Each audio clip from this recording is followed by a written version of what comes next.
The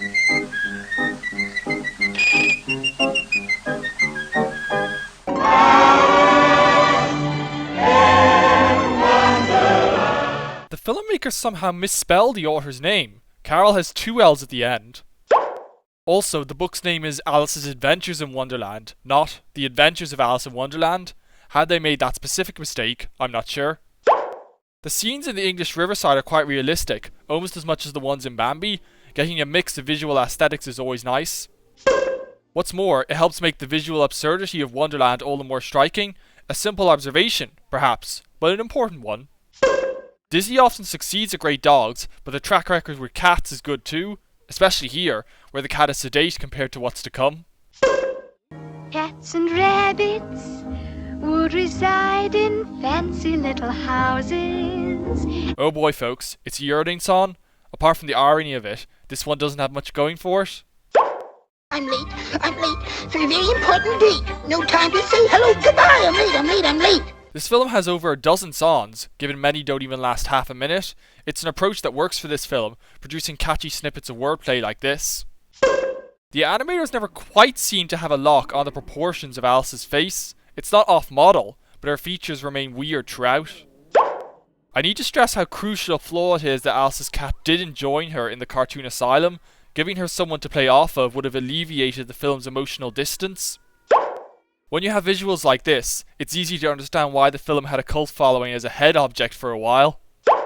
However, you can't say it doesn't feel right. Most of everything in the film fits, at least according to some warped rules. We just have difficulty figuring out those rules. Given the plot is a marathon of crazy vignettes, it's a really busy film, and you wouldn't want it to be any longer. On the other hand, this film is visually dynamic like no other, with this vastness of colour and design, and it mostly remains fascinating throughout. It's a well-known staple of the book, The Shrinking Bottle. Appropriately, this segment leaves the weirdness to the animation and keeps the design comparatively grounded as a gateway to the weirdness. No one can ever get dry this way. You can, actually, excepting the waves that keep coming back. Check your facts, Alice. Some characters work, others don't. Alas, Tweedledee and Tweedledum aren't just warped, they're horrifyingly off-putting. Usually the character's energy can make up for such matters, but no, these two don't quite get there. The sun was shining on the sea, shining with all its might. That said, they tell The Walrus and the Carpenter, which is one of the highlights, visually and musically. No other segment is as wonderfully whimsical, certainly. His cigar goes missing a bit here, not Wonderland's doing, I'm afraid. During this little story, the family calendar changes around. The walrus's eyes often switch between dotted eyes and full eyeballs. It would appear hastily made fabled story shacks are much bigger on the inside. Kaloo-kalay will eat today, like cabbages and kings. Really, this segment is wonderful. It has the wackiness and charm of Disney's silly symphonies, with lovely visuals and great music. Oh, thank you. So apparently Alice learnt nothing from the drink me bottle. Oh no, not again. Seems even Wonderland isn't free from the odd lip sync mismatch. Steady old chap, can't be as bad as all that, you know. I quite like the dodo. Whenever Disney adapts a British work, there's always enough quirky Britishness there, if you know where to look. Well, there goes Bill. A pity. I was really enjoying Bill in his Cockney accent. The White Rabbit's main door switches from closed to open. Don't think we can accredit this one to Wonderland's idiosyncrasies, folks. Sound your A, Lily. La. Need a bit of a musical ear to spot this one, but Lily sings B flat, not A. The two dandelions flanking the middle one swap places. As long as you're in the right mindset, there's enough variety in the absurdity of the sequences to satisfy. Doesn't hurt to marvel at the animation either. Alice's shadow doesn't move here even though she does. I think she's pretty. Quiet, bud. Gotta say, that produces a wordy chuckle. Given how much the source material is rooted in linguistic play and absurd situations rather than conflict of any kind, the solution Disney came up with is admirable.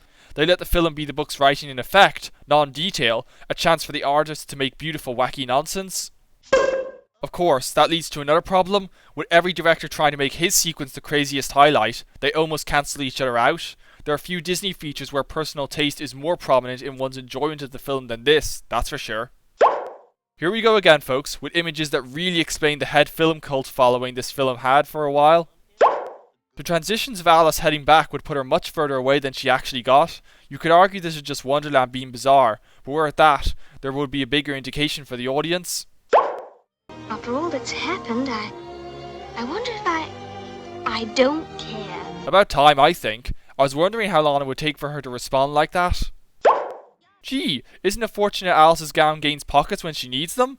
Unless you pass it off as dream logic. But that would confirm Alice is just a character in her own dream, not a relatable thought. The Cheshire Cat is the one character I could watch until the cows come home. The combination of his grin, eyes, docile voice, and twitchy movements make him Wonderland's one truly mad figure, the only one you worry might cause you harm, if you wanted to. And madcap delight to watch. But I just wanted to ask you which way I ought to go.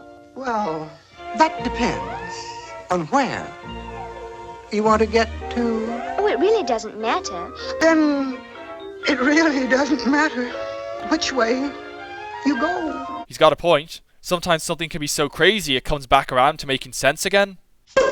The lengthy tea party sequence is another successful sequence. It's so overtly playful that few of the obstacles we've encountered thus far apply. At the same time, it's so madcap that there's a sense of reprieve when it closes. It only just survives its generous 9 minutes. Still, when it results in such a definitive version of the Mad Hatter as this, who's complaining? It's so signature. He was a big inspiration for King Candy. Both the half teacups and the seating arrangement switch around quite a bit throughout this sequence.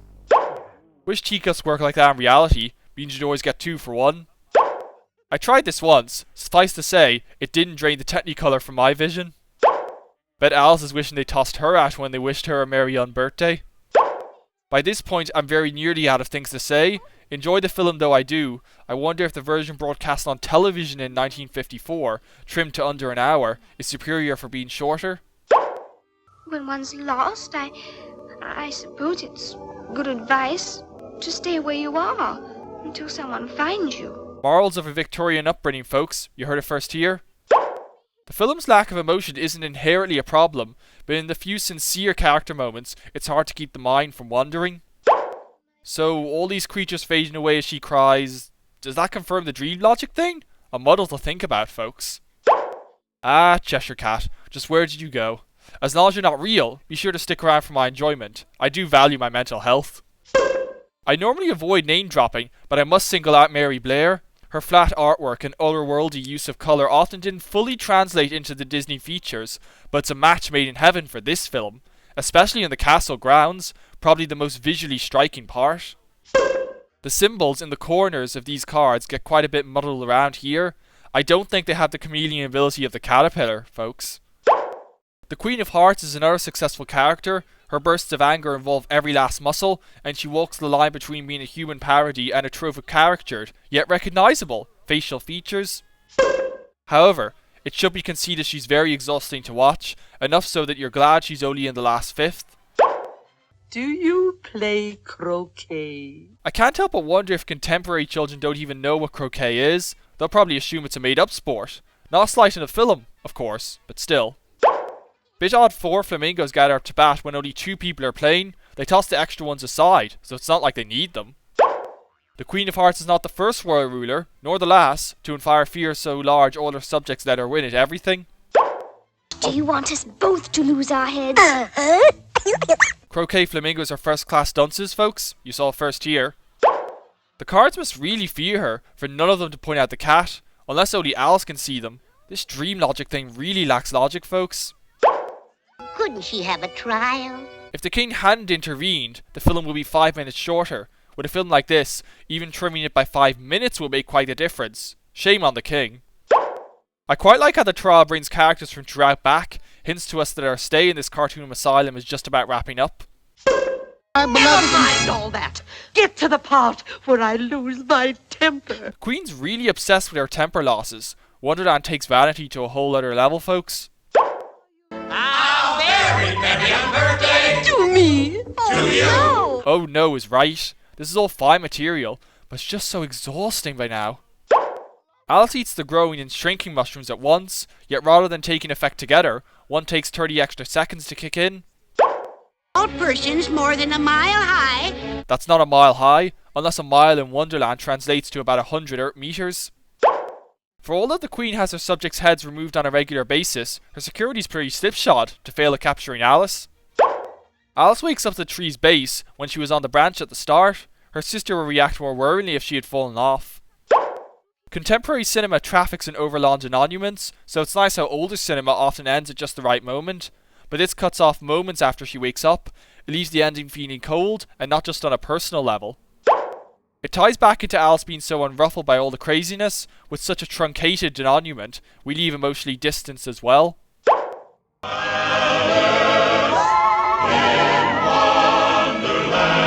Getting a reprise of the opening song at the end is standard, but it has a layered reason here. The tune is sprinkled throughout the score at moments of awe, thus making the Sun versions act as bookends, more so than usual. The film's a tough one to judge. It's rather impersonal, and those of us who prioritise relatable characters that triumph over all else in our Disney cinema will probably write the film off. Plus, though it's probably the best adaptation of the book, it's still an example at hand of how Coward's work is rather resistant to cinematic adaptations.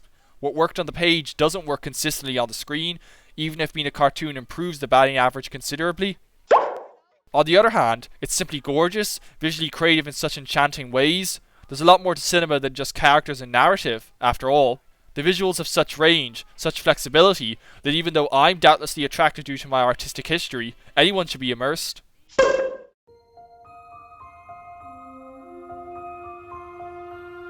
-32.